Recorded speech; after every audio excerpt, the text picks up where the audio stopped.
Bismillahirrahmanirrahim. Alhamdulillahirabbil wassalatu wassalamu ala asyrafil anbiya'i wal mursalin wa ala alihi wa sahbihi ajma'in. Rabbi shrah lana sudurana wa yassir lana umurana wahlul 'uqdatam min alsinatina yafqahu aqwalana. Assalamualaikum warahmatullahi wabarakatuh. Bertemu kita sekali lagi dalam siri keempat, bicara wara dalam talian 1 jam bersama untuk alam atau 1 hour for nature. Anjuran Angkatan Belia Islam Malaysia ABIM bersama Malaysian Interfaith Climate Change Network MICCN. Tuan-puan, manusia dan alam sekitar bukanlah dua entiti yang berbeza. Sebaliknya, manusia adalah alam sekitar dan alam sekitar adalah hasil baik buruk sikap manusia. Jadi 1 jam untuk alam, ini adalah 1 jam untuk kita. Seperti minggu-minggu lepas kita bawakan ahli panel yang memang pakar tentang alam sekitar, dan minggu ini kita bawakan seorang lagi ahli panel yang tidak asing dengan ABIM sebenarnya. Mari saya perkenalkan sedikit latar belakang ahli panel kita. Beliau ialah Cik Devanai Arumugam, seorang guru di sebuah sekolah swasta di utara tanah air. Beliau juga merupakan setiausaha Persatuan Ilmu Murni Pulau Pinang yang aktif dalam menerapkan pendidikan alam sekitar dalam kalangan kanak-kanak. Beliau juga mengetuai Trash Hero Pening, di mana setiap minggu mereka akan membuat aktiviti pembersihan dan pengutipan sampah di sekitar Pulau Pinang dan juga mendidik masyarakat melalui aktiviti-aktiviti eco secara praktikal. Apa khabar Cik Deva? Khabar baik. So baik, jom tanpa membuang masa kita mulakan siri keempat kali ini. Minggu ni kita akan bicarakan tajuk pendidikan alam sekitar untuk pelajar sekolah. Memang kenalah dengan ahli panel yang kita jemput ni. Yang memang seorang guru dan aktivis alam sekitar. Tuan-puan dijemputlah untuk like, share program kita ni, untuk sama-sama lebih ramai lagi yang dapat manfaat di luar sana. Para penonton, kalau kita imbas sejarah tentang pendidikan alam sekitar dekat Malaysia ni, dia mula diberi perhatian terutamanya dalam rancangan Malaysia ketiga pada tahun 1976 sampai 1980. Kemudiannya laporan Kabinet 1979 yang bertujuan mengkaji pelaksanaan pendidikan di Malaysia telah memutuskan bahawa pendidikan alam sekitar hendaklah dilaksanakan secara merentas kurikulum. Pada tahun 1986 pula, pendidikan alam sekitar merentas kurikulum dilaksanakan sepenuhnya di sekolah rendah dan sekolah menengah di Malaysia. Manakala pada Februari 2017, Kementerian Sumber Asli dan Alam Sekitar mencadangkan subjek khusus berkaitan alam sekitar, dan hal ini masih di peringkat perbincangan antara pihak-pihak tertentu. Cik Deva, secara ringkasnya kita tengok sejarah pendidikan tentang alam sekitar ni dia macam tak konsisten. Sekejap ada, sekejap tak ada, lepas tu sekejap dimansuhkan, lepas tu dicadangkan untuk diwujudkan semula. Tapi sampai ke hari ini tak ada pun pelaksanaan cadangan yang menteri kata nak dicadangkan semula tu. Senyap je sampai sekarang. Soalan saya, adakah mata pelajaran pendidikan alam sekitar di sekolah ni perlu ataupun penting? Kalau penting, adakah ataupun pendidikan alam sekitar ni perlu dijadikan satu subjek ataupun hanya perlu diterapkan melalui program ataupun bukan setakat subjek lah. Apa pendapat? Silakan Cik Deva. Untuk soalan yang paling besar sekali, untuk menjawab soalan ni, saya nak buat presentation saya setakat apakah itu pendidikan alam sekitar, bagaimanakah kita dapat melaksanakan di peringkat sekolah, dan apakah yang berlaku di dunia yang tentang pendidikan alam sekitar ni, di mana di Malaysia ni sampai sekarang kita nak ataupun adakah pendidikan itu penting tak penting, terlalu banyak debat sedang berlaku, tetapi kita masih belum menemui jalan untuk masukkan dalam pendidikan alam sekitar. Buat masa ni, apa yang kami sedang buat, apa yang kita boleh buat. So saya nak share saya punya presentation supaya dapat memanfaatkan lebih ramai orang. So izinkan saya kongsi saya punya presentation untuk jawab soalan yang puan tanya. Share screen.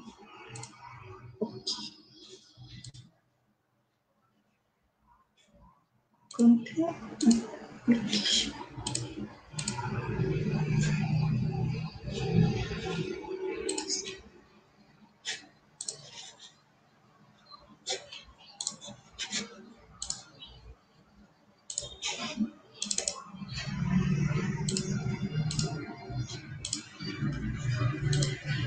The entire screen application window. She's thinking.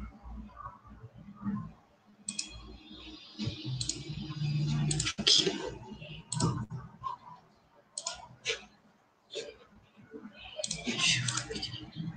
Okey, pendidikan alam sekitar. Skop saya hari ini, apakah keperluan kita harus mengadakan pendidikan alam sekitar? Sebelum itu izinkan saya yang ini merupakan salah satu kajian yang dijalankan di Malaysia pada 2019. Okey, hasil kajian tu mereka nak tengok, pengkaji-pengkaji ini nak tahu apakah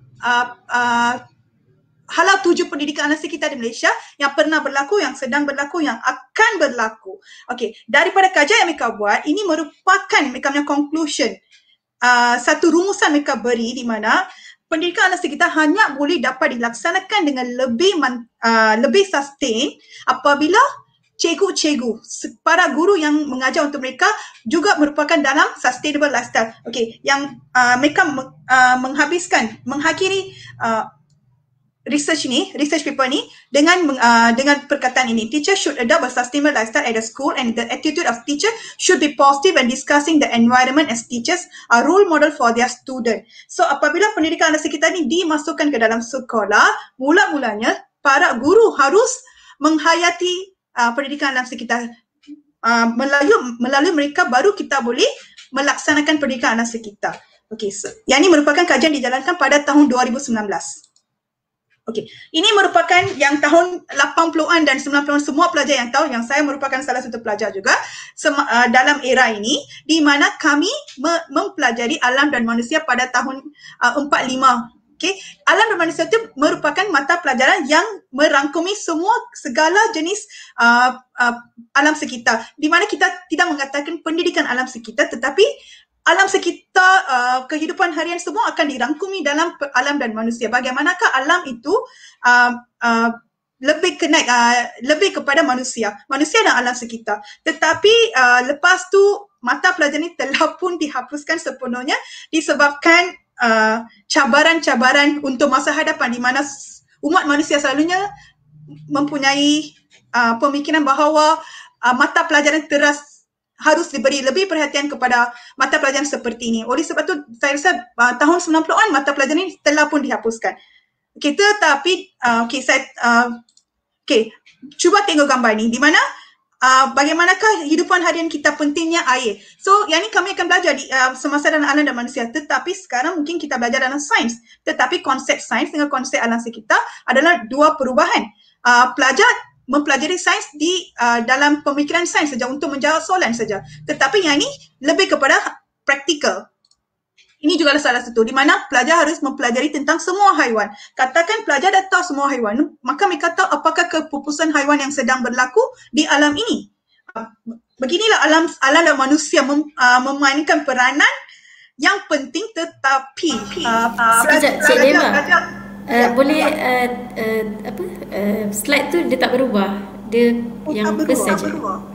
Boleh klik ke next slide. Okey. Sebab saya dalam yang ni sekarang boleh nampak. Boleh. Sila tadi dalam slide show. Oh, okey.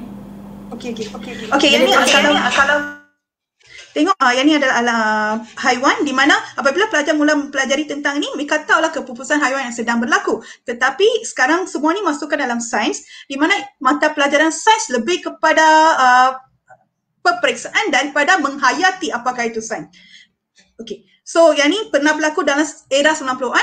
Lepas tu pendidikan alam sekitar ataupun alam dan manusia ni memang tidak lagi dalam silibus kita. Okey, sekarang pendidikan alam sekitar di seluruh dunia. Buat masa ni seluruh dunia sekarang mereka macam membuat race untuk mempelajari adalah paling penting.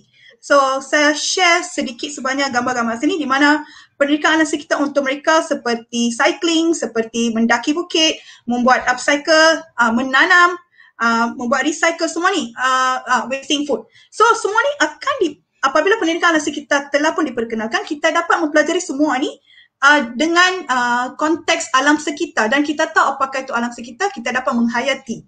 Yang ni merupakan salah satu program. So buat baru-baru ini ada juga timbulnya forest school di UK di mana mereka lebih kepada alam sekitar, di mana pelajar mempelajari semua ni secara praktikal saja. Mereka juga belajar bahasa, matematik, sains, semua akan belajar, tetapi kesemua tu akan dirangkumi ataupun diintegrasikan dengan alam sekitar. Mereka akan pergi secara praktikal, pergi belajar semua, sentuh, main, menghayati, semua mereka akan buat. Forest school konsep tu membawa pelajar ke alam yang berbeza daripada alam sekolah. So sekarang forest school ni menjadi lebih penting kepada pelajar-pelajar di negara barat. So saya rasa kat Malaysia ada juga, dekat Terengganu ada juga sekolah yang buat. Di Bali, ya, mereka sangat aktif dalam membuatkan forest school ni. Okey. Sekarang apabila datang kepada peperiksaan, yang ini merupakan Cambridge IGCSE peperiksaan ini, di mana sekarang macam peperiksaan untuk Form 5 untuk kita. So sekarang mereka sudah pun masukkan dalam silibus dan peperiksaan IGCSE di mana pelajar dapat mengambil peperiksaan ini untuk memasuki dalam universiti. So maka mereka lebih memberi pendedahan kepada pelajar bahawa alam sekitar ini penting, pendidikan tu memang penting. So, sebab tu IGCSE kalau mereka dapat belajar ni, so mereka dapat memasuki dalam universiti juga. Tetapi di Malaysia kita masih dalam tahap perbincangan, tetapi mereka telah pun diadakan. Ini merupakan silibus dalam Amerika punya Environmental Management. So IGCSE ni tahap Form 5, tahap tingkatan 5 SPM. So di mana pelajar harus mempelajari ini. So mereka juga ada komponen sebagai komponen praktikal juga. Okay. Yang ini di konteks dunia di mana mereka memberi kepentingan kepada pendidikan alam sekitar. Okey, buat masa ni di Malaysia, macam saya tadi telah pun dibagi tahu bahawa masih sekarang dalam perbincangan di mana kalau dulu alam dan manusia kita memang ada, tetapi sekarang kita tidak ada sebarang subjek yang menyatakan hanya untuk alam sekitar saja. Walaupun alam sekitar telah pun diselitkan dalam matematik, dalam sains, dalam moral, tetapi kita tidak ada satu silibus yang seperti ini. Seperti yang environmental management macam Cambridge punya. Kalau macam tu lebihlah kita dapat memberi pendedahan kepada pelajar. Okey. Yang ni peranan sekolah. Okey, yang ni merupakan sekolah yang kami aktifly membuat ke semua pendidikan alam sekitar untuk pelajar secara praktikal. Walaupun kami tidak ada pendidikan itu, tetapi dapatlah kita mengintegrasikan dalam setiap mata pelajaran. Apabila mengintegrasikan setiap mata pelajaran, dapatlah pelajar menghayati, okey, alam sekitar itu memang penting. Dan disebabkan ibu bapa mereka selalunya tidak tahu bahawa dan alam sekitar tu katakan masih tidak arif tentang pendidikan alam sekitar. Katakan kalau kita ada subjek yang hanya untuk alam sekitar, mungkin tidak dapat mengambil perhatian ibu bapa. Oleh itu, buat masa ni, walaupun sekolah dapatlah selitkan dalam semua mata pelajaran teras dan mengajar pelajar. Okay, saya nak share benda yang kami pernah buat. Okay, yang ini merupakan yang baru-baru ini yang sekolah tu mereka buat fundraising menggunakan eco bag, di mana nak beli tag untuk pelajar menggunakan eco bag. So dalam ni ada dua, macam kami dapat mendapat dua benda. Satu tu semua orang dapat tahu kenapakah kita kena guna eco bag. Satu tu ya dengan memelihara alam sekitar kita dapat membuat kita juga dapat berjaya. Sebab dengan menggunakan cotton bag kami dapat raise fund yang sepenuhnya untuk membeli komputer ini. So macam kami buat 2 in 1. Memberi pendedahan, campaign dan juga membuat semua juga dapat melaksanakan objektif kami juga. Okey. Yang ini integrasi dalam aktiviti PDP merupakan pengajaran dan pembelajaran harian. Dapatkah dilaksanakan? Ya, yang ini merupakan apabila saya mula katakan kepada siapa, kita dapat mengintegrasikan dalam sekolah, dalam pembelajaran harian. Tetapi orang kata, tak boleh, kami kena ikut silibus, kami kena buat yang ni. Tapi kalau ada design thinking, kalau kita menukarkan pemikiran kita memang dapat dilaksanakan. Okey, yang ini merupakan Pray for Australia yang satu bencana berlaku pada tahun lepas. Okey, bagaimanakah kita dapat memberi pendarahan kepada pelajar? Kalau Pray for Australia macam Australia ada yang forest fire itu berlaku, pelajar memang okey, itu merupakan satu berita saja untuk mereka. Bagaimana dapat memberi pendarahan kepada mereka bahawa yang itu bukan sekadar berita, tetapi yang itu merupakan hidupan harian di mana hutan itu merupakan 20% memberi 20% oksigen kepada umat manusia. So apabila kami memberi semua pendarahan kepada pelajar dan beri space untuk mereka untuk membuat satu kempen, dapatlah mereka dapat cari semua information tentang tu dan dapat mereka laksanakan. So yang ni boleh dimasukkan dalam semua mata pelajaran. Okey, yang ni merupakan kempen yang kami buat semasa perayaan di mana tolong bawa cawan sendiri ataupun bekas sendiri untuk mengurangkan sampah sara di alam kita. Dan apabila nak beri makanan, bolehlah guna macam pinggan daun pisang ataupun metal macam ni. So tak perlulah kita setiap kali menggunakan plastik buang pakai, bahan yang buang pakai. So tak perlu. So yang ni merupakan satu pendidikan yang diberi kepada pelajar secara praktikal di mana mereka dapat melaksanakan semasa di rumah nanti. Okey. Yang ni merupakan bagaimana kita boleh menyambut hari jadi. Adakah satu-satunya present hadiah tu mesti bolehlah kita dapat ubah kepada hadiah yang lebih kepada environmental friendly kan. So yang ni merupakan salah satu contoh. Yang ni kenapakah kita nak jaga kepupusan haiwan. So macam yang ni semua akan berlaku dalam PDP seharian dalam sekolah di mana setiap mata pelajaran akan diintegrasikan dan dapatlah kami menemui objektif untuk hari itu. Okey, yang ni merupakan yang ni kami akan pergi untuk mengutik sampah. Semasa mengutik sampah, dapatlah mengajar pelajar tu pelbagai jenis sampah. Yang ini lebih kepada pelajar sains. Untuk mempelajari sains, apakah bahan yang terdapat dalam puntung rokok ni? Kenapa yang ini sangat bahaya kepada alam sekitar dan juga haiwan-haiwan di dalam laut. So mereka pelajar dapat melihat, pelajar dapat sentuh. Beginilah kalau boleh memasukkan pendidikan alam sekitar dalam mata pelajaran seharian. Okey. Yang ni aktiviti segregasi sampah. Selepas mereka mengikuti sampah, katakan, saya nak ajar matematik. Yang ni saya boleh jadikan sebagai pecahan, saya jadikan sebagai peratus, tambah, tolak, semua saya boleh masukkan semasa membuat aktiviti ini. Mengenali sampah di alam sekitar dan sampah yang mereka ikuti, juga mereka mempelajari matematik. Okey, yang ni aktiviti mengikuti sampah. Okey, mereka boleh mempelajari matematik, bahasa mereka harus cakap kepada, menerangkan apakah bahan yang mereka telah kutip. Mereka boleh gunakan bahasa Malaysia, bahasa Inggeris ataupun bahasa Tamil untuk memberi penerangan tentang bahan yang mereka telah kutip. Sains. Adakah bahan itu biodegradable? Adakah bahan itu tak boleh degrade? Adakah plastik? Paper? Semua tu mereka masukkan dalam sains. Moral. Kenapakah kita tidak boleh buang sampah sebagai manusia yang lebih cinta kepada alam atau manusia yang lebih berpendidikan? So, dalam satu aktiviti dapatlah kita mengintegrasikan pelbagai jenis mata pelajaran. So, pendidikan alam sekitar walaupun kita tidak mempunyai pendidikan alam sekitar yang macam satu mata pelajaran, tetapi dalam peringkat sekolah memang boleh dilaksanakan. Okay, yang ni kempen perubahan iklim. Dalam ni pelajar kena buat poster macam ni. Yang tu seni, sains. Kenapa iklim? Apakah itu iklim? Mereka kena cari dengan scientific fact, dengan fakta-fakta sains. Selepas tu mereka kena masukkan perkataan seperti ini. Yang itu adalah bahasa. So, semasa membuat aktiviti, bolehlah integrasi pelbagai mata pelajaran. Boleh berbincang dengan guru-guru sekolah, guru-guru mata pelajaran untuk membuat aktiviti seperti ini.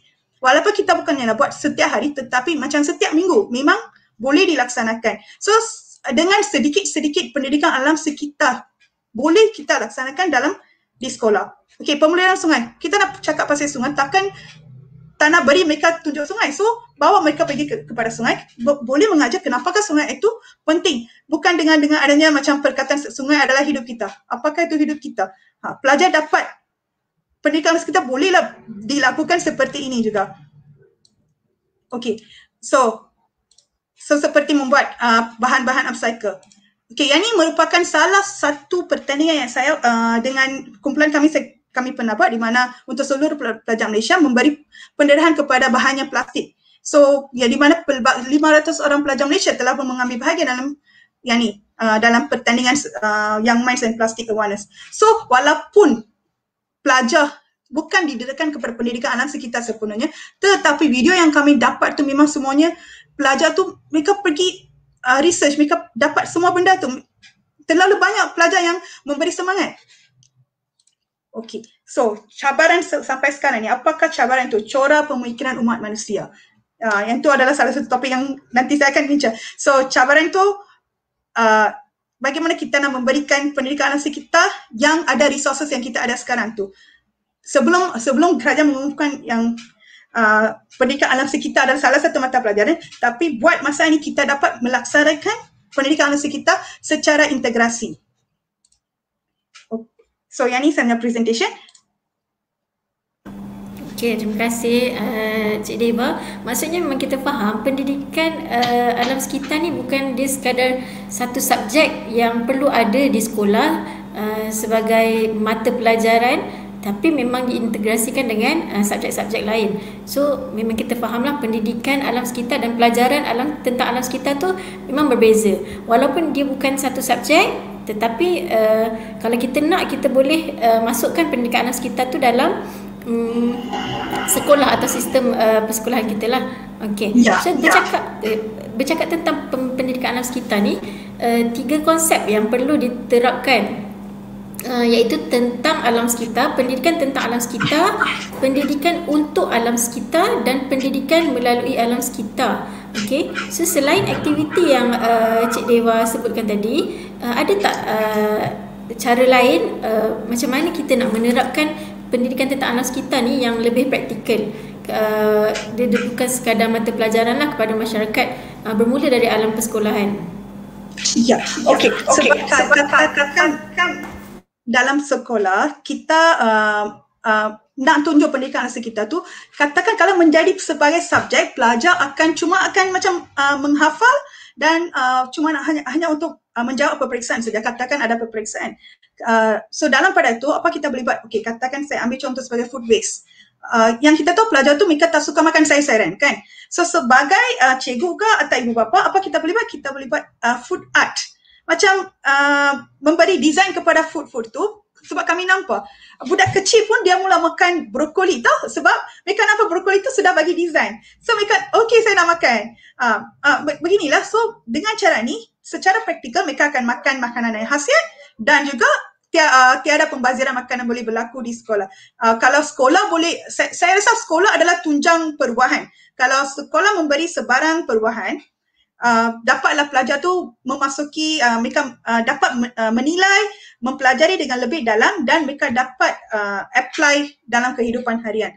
Tetapi ada lagi satu cabaran di mana di sekolah, macam sekolah yang saya kerja dan saya buat projek tu, di mana di sekolah cuma ada makanan khasiat saja dibenarkan, tiada makanan macam fast food semata dibenarkan. Akan tetapi lepas mereka keluar dari sekolah, ibu bapa memberi fast food untuk mereka. So di sinilah pelajaran yang kami beri itu telah pun diganggu oleh pihak kedua. Walaupun pelajar sudah tahu yang ini adalah satu cara yang baik, yang betul untuk human sustainable, yang untuk kesihatan badan sendiri kan. Tetapi ibu bapa selalu memberi perhatian kepada okeylah tak apa, mari kita pergi makan makanan drive thru, makanan processed food. So pelajar akan keliru apakah yang betul, apakah yang tidak betul, bagaimanakah saya nak face dunia ini. So salah satu cabaran akan berlaku untuk kami. Okey, terima kasih Cik Deba. Sama apa yang Cik Deba sebut tu memang satu bentuk sama macam kajian, satu kajian yang dibuat oleh beberapa orang penyelidik dari Universiti Tun Hussein On, UTHM, tentang pendidikan alam sekitar ni lah, memang sama. Kajian dia tentang pendidikan alam sekitar sebagai medium dalam konteks untuk meningkatkan kesedaran alam sekitar.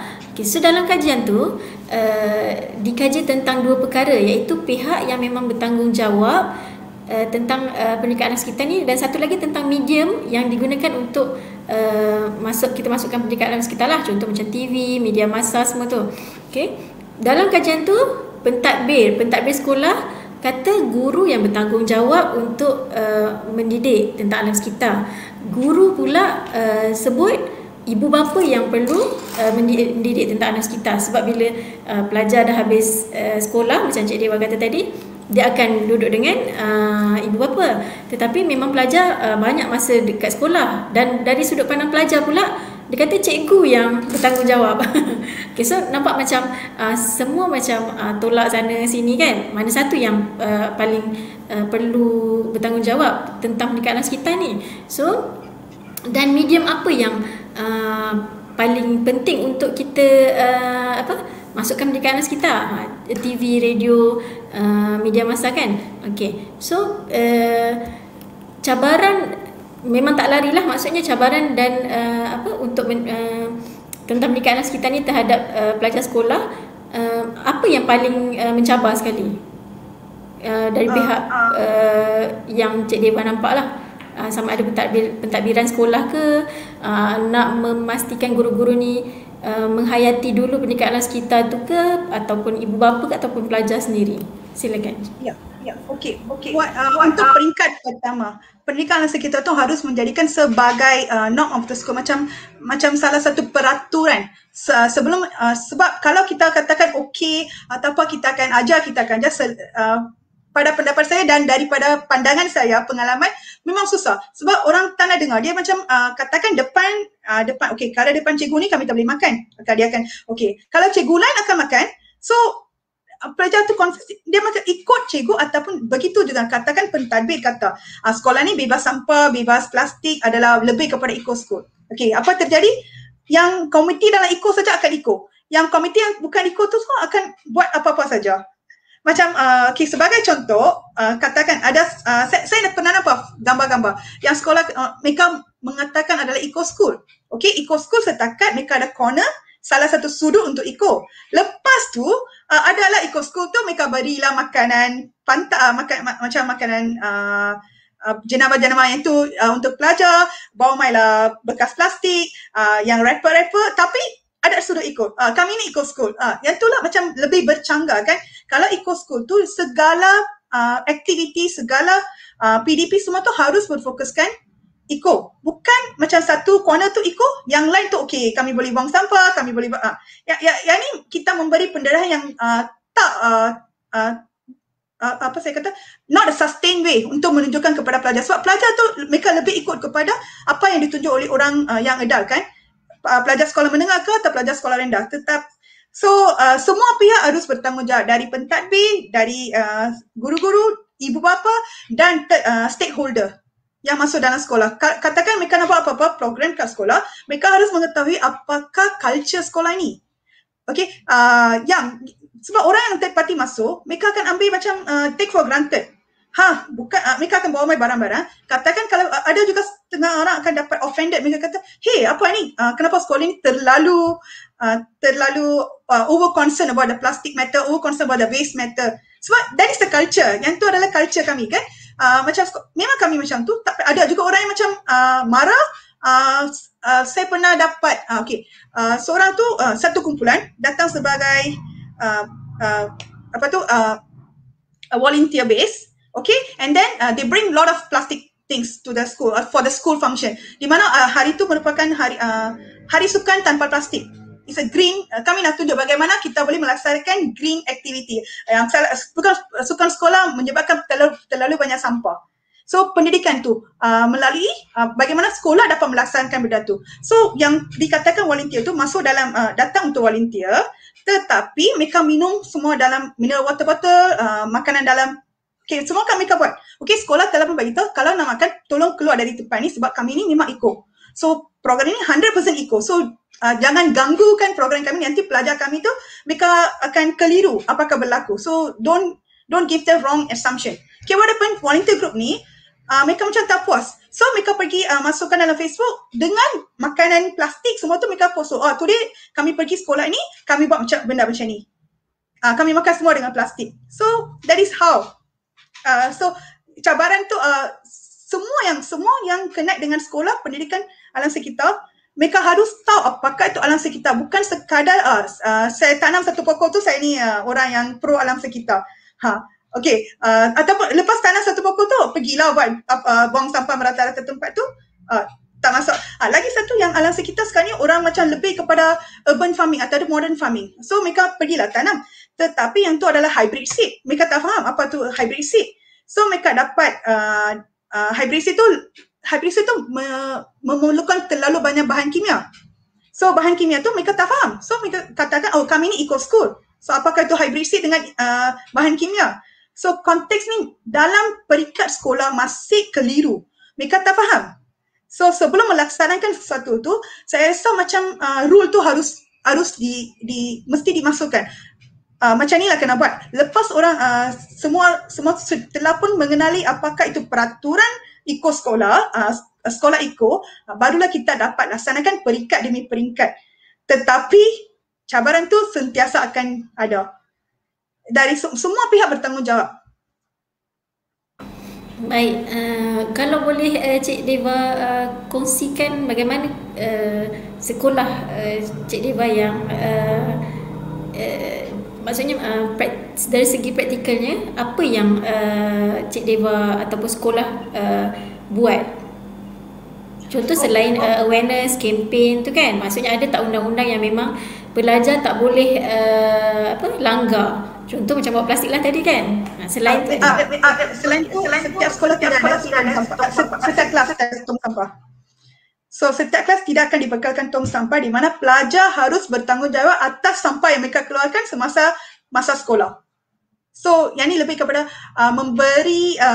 mempraktiskan pelajar supaya janganlah senang-senang macam koyak kertas ke nak buat mengasah pensel tu, mereka kena fikir dulu sebab memang tak ada tong sampah. So mana mereka nak buang? So masukkan dalam beg sekolah. Kalau nak buat the worst tu mereka masukkan beg sekolah. Nanti beg sekolah tu setiap kali mereka buang kena marah dari ibu bapa kan. So yang ni macam secara peraturan tu okey, mereka sudah masuk. Okey, sekolah ni memang tak ada tong sampah. Sampah apa-apa yang saya akan create dalam kawasan sekolah ni tanggungjawab saya sendiri. So lebih baik saya jangan buang sampah. Jangan so mereka tak bawa mai benda yang akan menyebabkan akan menjadi sampah. So salah satu okey, katakan makanan. Selalunya pelajar akan bawa mai dalam bekas makanan ataupun beli di kantin sekolah. Yang tu je. Kalau katakan ibu bapa nak beri makanan macam hari jadi ke apa-apa, ibu bapa pun sekarang dah tahu benar-benar dah okey. Saya tak dibenarkan bawa pergi junk food ke, yang tu semua sebab yang tu semua akan adakan sampah sarap kan? Tak boleh. So macam ni lah sedikit demi sedikit dengan mempraktiskan, tapi kami nak benda ni berlaku di rumah juga. So sebab tu mula dari sekolah. Kalau setiap pelajar macam fikiran mereka selalunya kata, yang ni adalah sampah, yang ni merosakkan alam sekitar. Kita ni umat manusia harus fikir sebab bukan kita seorang saja duduk di sini. Tanaman dengan haiwan juga memiliki dunia ini. So kita harus fikir untuk mereka pun. So selalunya, tapi yang ni mesti berlaku untuk selalu. Setiap hari kena mereka dedahkan kepada ni. Bukan macam ada program, okey hari ni eco. Tak ada program, tak ada eco. Yang ada juga orang kata eco dan semua orang pegang belun. So macam okey. Ya, konsep tu masih keliru di kalangan banyak orang. Mereka kata eco, kami hari ni mengutip sampah banyak-banyak, tapi semua orang pegang belon. Selama hari alam sekitar. Okey, belon dengan hari alam sekitar macam okey kan? Yang ni lah akan berlaku. Ya, ada juga kumpulan mereka kata mereka fighting for climate change. Okay, yang main culprit for climate change, I will say food waste, fashion waste and also plastic waste. Tapi semua makan dengan plastik. Tapi fighting for climate change. So saya rasa macam mereka harus faham apakah itu maksud setiap tindak tanduk kita adalah kepada alam sekitar. So that is the thing I try to say. Okey. So memang nampak hebatlah, baguslah. Sebab bila dah setiap hari dia jadi habit, jadi tabiat kita untuk bertanggungjawab terhadap kita punya sampah yang kita akan buat ataupun yang kita hasilkan sendiri. So memang jadi habit walaupun di luar sekolah. So soalannya sekarang, macam mana pelajar-pelajar ni boleh terlibat dengan agenda alam sekitar di luar sekolah pula? Kalau sekolah memang kita dah nampak ada undang-undang sampah kena tanggungjawab sendiri. Tapi dekat luar macam Cik Deva kata tadi, mungkin ibu bapa macam rosakkan sedikit teori yang diorang ada di sekolah. So bagaimana di luar sekolah? Macam mana keterlibatan pelajar? Okey. Selepas Mika tahu apakah itu kepentingan alam sekitar, menghargai ataupun memelihara tu, ada juga pelajar memberi mereka macam ada juga pelajar yang pernah bergaduh dengan ibu bapa apabila mereka membeli makanan yang tak sihat. Ya, pernah. Sekolah saya telefon, kenapa awak nak buat? Ada juga pelajar yang pelajar lebih bertanggungjawab pergi bagi tahu dekat orang yang public, jangan buang macam ni, jangan buang sampah merata-rata. Macam kami pergi setiap minggu untuk mengutip sampah kan, pelajar tu akan sendiri bagi tahu dekat orang. Yang public, orang yang kami tak kenal pun, mereka akan bagi tahu, no, kita tidak boleh buat macam ni. Kalau awak orang besar buat macam ni, kami kanak-kanak yang akan mengalami segala kerugian sebab dunia ini kami akan hidup di sini lebih lama kan. So adalah mereka akan, tapi masih dalam proses. Saya takkan kata semua berjaya, tak. Masih dalam proses, dan apa yang saya katakan tu, mereka sentiasa memerlukan seseorang memberi pendarahan itu. So pada pendapat saya, kalau ibu bapa pun seperti itu, katakan sekolah telah buat tanggungjawab mereka dan ibu bapa pun seperti itu, yang ni saya rasa pendidikan anak kita tu bukannya satu agenda yang tidak dapat dicapai.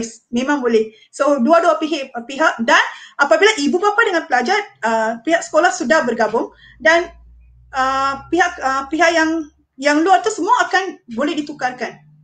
So buat masa ni menarik pihak ibu bapa, sebab ibu bapa selalunya tidak memberi pelajar pergi dalam aktiviti alam sekitar, masih dalam cabaran. Mereka kata awak kena belajar, awak kena dapat markah yang bagus. So sebab ada juga ibu bapa kata, no, kalau dia masuk macam setiap pagi dia pergi macam ni, macam Sabtu kami akan bawa pergi kan, nanti anak saya tak boleh belajar, nanti dia tak boleh pergi kelas tuition. So pada pendapat saya, tapi orang yang ibu bapa yang support tu memang satu keluarga tu memang ikut. Dalam rumah pun mereka ikut, so pelajar tu lebih terdedah, lebih dia punya action semua tu lebih baik daripada pelajar yang tak didedahkan di rumah. So di luar tu, kalau setiap ibu bapa inginkan sustainability environment untuk anak-anak mereka harus buat demi anak mereka, kesejahteraan anak mereka. Saya rasa pihak ibu bapa, pihak sekolah dah cukup dah untuk memberi perubahan. Ya, am I answer your question? Ya, betul. So maksudnya kalau dari pihak ibu bapa ni, macam mana sekolah mainkan peranan untuk didik ibu bapa juga? Sebab macam kalau kita just ajar anak-anak tapi dekat luar, dekat rumah dia tak praktik apa yang telah diajar, so tak guna juga kan? So macam mana untuk ibu bapa? Okay. Masa PKP, kami design project based learning, PKP masa MCO phase 1. So setiap minggu kami design projek alam sekitar. So dalam projek tu ibu bapa juga terlibat. So kami dapat feedback dari ibu bapa. Baru kami merayakan setiap macam hari alam sekitar, hari penyu, hari untuk harimau. Semua kami akan membuat masa PKP tu, di mana setiap ibu bapa tu terdedah, first time saya pernah dengar benda ni, first time saya buat benda ni. So mereka terdedah, yang ni berlaku, haiwan pupus, hutan boleh terbakar. So nasib baik melalui projek based learning tu, ibu bapa terpaksa menolong anak-anak mereka untuk membuat projek kan. So mereka pun belajar bersama. So kami dapat fahami ibu bapa lebih terdedah, mereka faham, mereka tahu apakah itu alam sekitar buat masa ni. Selepas kami jalankan selama 4 bulan, so semua orang buat sama-sama. So saya rasa itu memberi satu pendarahan yang baik, dapat melihat dia punya tahap penguasaan di kalangan ibu bapa juga. So sekarang ni apabila apa-apa eco activities, lebih senang memberi penerangan kepada ibu bapa. Mereka faham apakah itu selepas kami melaksanakan dan stop. So maksudnya memang secara tidak langsung ibu bapa akan terlibatlah. Walaupun pendidikan tu mulanya nak diterapkan di sekolah, tapi penlibatan ibu bapa memang perlu supaya apa yang diobjektifkan tu berjaya. Okay, so dari segi support ibu bapa dan guru terhadap pendidikan alam sekitar ni, apa yang boleh ibu bapa dan guru support untuk kita masukkan pendidikan alam sekitar ni, bukan saja terhadap anak-anak di sekolah, tapi untuk semua. Buat masa ni saya banyak NGO telah pun mereka telah pun melaksanakan silabus untuk pendidikan alam sekitar.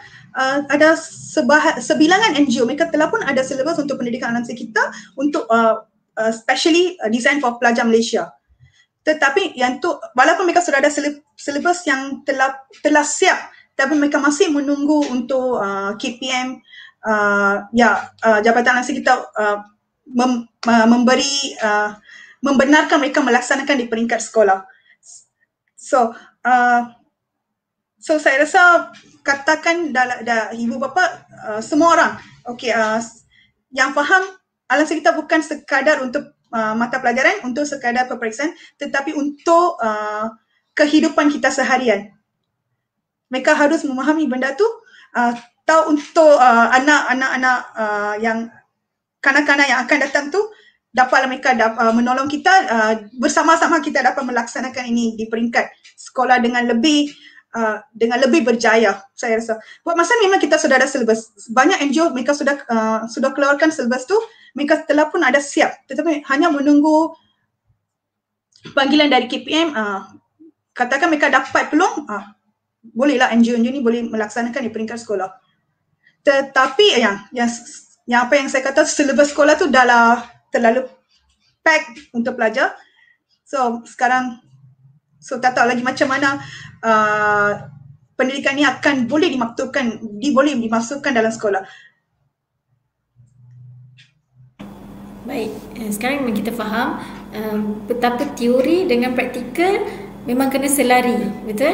So macam selain pendidikan untuk pelajar di sekolah, ibu bapa, guru juga dan masyarakat perlu dididik, bukan saja pelajar sekolah. So bila pelajar ni di luar, dia akan dapat selarilah dengan apa yang dia belajar di sekolah, bukan setakat untuk exam. Okay, so macam pendidikan alam sekitar ni dia lebih perlu kepada praktikal. Baik, kita dah hampir ke penghujung bicara wara kita ini. Rasa macam tak puas dengar Cik Dewa bercakap. So mungkin ada apa-apa pesanan ataupun nasihat tentang pendidikan alam sekitar untuk pelajar sekolah ni kepada masyarakat di luar sana. Silakan Cik Dewa. Buat masa ni mendapat how I can say, untuk mendapat lebih penderitaan ibu bapa kepada alam sekitar ni masih dalam tahap pertama. Yang ibu bapa yang faham benar tu, dia akan hantar anak dia, sebab kita bukan sekolah saja, di luar banyak NGO juga akan sedang menjalankan pelbagai jenis pendidikan alam sekitar secara praktikal. Tetapi ibu bapa once a week ke atau sekali satu minggu ke, sekali sebulan ke, kalau nampak community project seperti ini, tolong melibatkan anak-anak anda. Okay. Mereka dapat mempelajari lebih banyak daripada apa yang mereka pelajari di dalam classroom. Sebab mereka terdedah kepada terlalu banyak ramai orang, mereka dapat bercakap dengan ramai orang, yang tu meningkatkan tahap motivasi mereka, membenarkan mereka ekspres diri mereka juga. So para ibu bapa tolong percaya, jangan kata mungkin anak saya akan, kalau dia pergi buat river conservation ke, pergi mengetik sampah ke, dia akan dapat kemalangan ke apa-apa. Tak, dengan adanya motivasi dari ibu bapa, tentu anak-anak tu dapat membuat sesuatu yang lebih baik kepada alam sekitar. Dan untuk sustain kemampanan, kelestarian alam sekitar tu, saya rasa ibu bapa beri peluang kepada anak-anak untuk explore dunia alam sekitar ni melalui pendidikan praktikal. Dan orang yang mengajari pelajar untuk pendidikan alam sekitar ni beri lebih kepada practical way. Get them involved into the real life. Bring them to the forest, bring them to the real life, bring them to the river, understand what is the thing. So dengan tu pemahaman mereka akan menjadi lebih berkali ganda. So dalam masa beberapa bulan saja mereka dapat membuat sesuatu yang lebih baik daripada apa yang mereka tak pernah buat dengan adanya pendidikan alam sekitar yang amat kukuh. So, ibu bapa harus memberi peluang kepada pelajar. Bukan sekadar membuat semua subjek terak saja, tetapi alam sekitar juga yang best. Mereka dapat pelajari sains dengan lebih mendalam. Apabila mereka explore alam sekitar, nature, mereka dapat explore sains dengan very practical way. So, kalau anak-anak nak jadi saintis, tolong menghayati alam sekitar. So, sains dengan alam sekitar.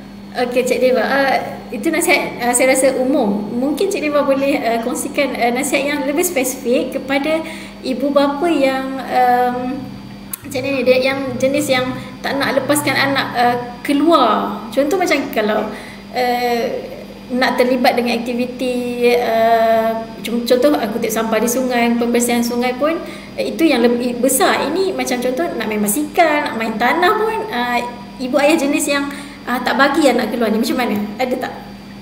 Ya, okey. Apa yang saya boleh katakan, saya memang di kalangan pelajar seperti itu juga, di mana mereka tak pernah pegang tanah pun.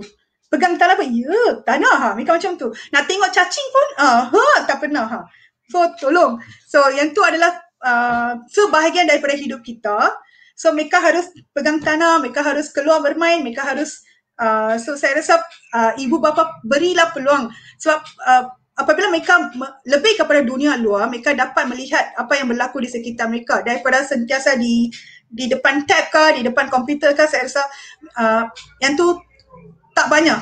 So pelajar seperti ni motivasi mereka tu memang amat rendah. Mereka jarang cakap dengan orang, jarang berinteraksi dengan kawan dan rakan sebaya pun. Bagi mereka komputer dengan tab tu adalah life mereka. Tetapi apabila anda nampak pelajar yang seperti pelajar kampung, mereka yang paling best. So mereka dapat keluar, mereka dapat lihat orang, mereka dapat memancing ikan, masuk dalam semua mereka akan buat. So at least buat gardening yang paling paling ibu bapa ingat, okay, saya nak anak saya selalu selamat, sentiasa selamat. Saya tak nak dia keluar. Okay, start dengan paling ringkas tu, gardening di rumah. So bagi mereka sentuh tanah, bagi mereka tanam sendiri. Apabila mereka dapat tengok tanaman mereka sendiri, yang tu slowly akan memberikan mereka satu pendedahan. Dan ibu bapa pun akan rasa, okay, saya boleh lepaskan anak saya keluar. Dia meningkatkan tahap kepercayaan ibu bapa. So saya rasa yang ibu bapa yang takut sangat tu, at least praktiskan tanaman di rumah. Bagi mereka sentuh tanah, main dengan cacing, yang tu at least mereka tahu.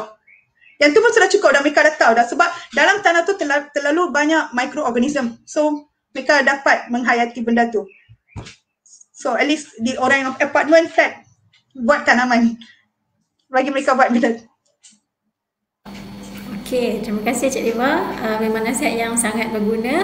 Ibu bapa, para ibu bapa sekalian, mesti okey, macam mana, kenapa ibu bapa tak benarkan anak menyertai program-program di luar? Mungkin sebab terlalu overprotective agaknya kan. Okay, so jadi sedikit sebanyak kita tahu bahawa teori dengan praktikal tu mesti selari dan tak cukup setakat teori, praktikal mesti ada. So bila kita nak terapkan pendidikan alam sekitar kepada anak-anak tapi mak bapak sendiri yang tak bagi anak-anak keluar, itu memang mungkin tak jadilah, ataupun kejayaan tu tidak dapat dicapai dengan jayanya. Betul kan Pak Dewa kan? Cik Dewa. Okey. So untuk akhirnya, terima kasih Cik Dewa sebab sudi bersama-sama kita dalam 1 jam untuk alam. Mungkin next time kita boleh jemput lagi untuk siri-siri seterusnya. Tapi memang kami banyak dapat manfaat lah. Memang boleh dipraktikkan di sekolah-sekolah untuk pelajar. Tapi sekarang sebab tak sekolah kan, so kita tunggulah buka sekolah nanti. Okey, terima kasih sekali lagi Cik Dewa, dan terima kasih kepada semua yang menonton. Wabillahi taufiq wal hidayah. Wassalamualaikum warahmatullahi wabarakatuh.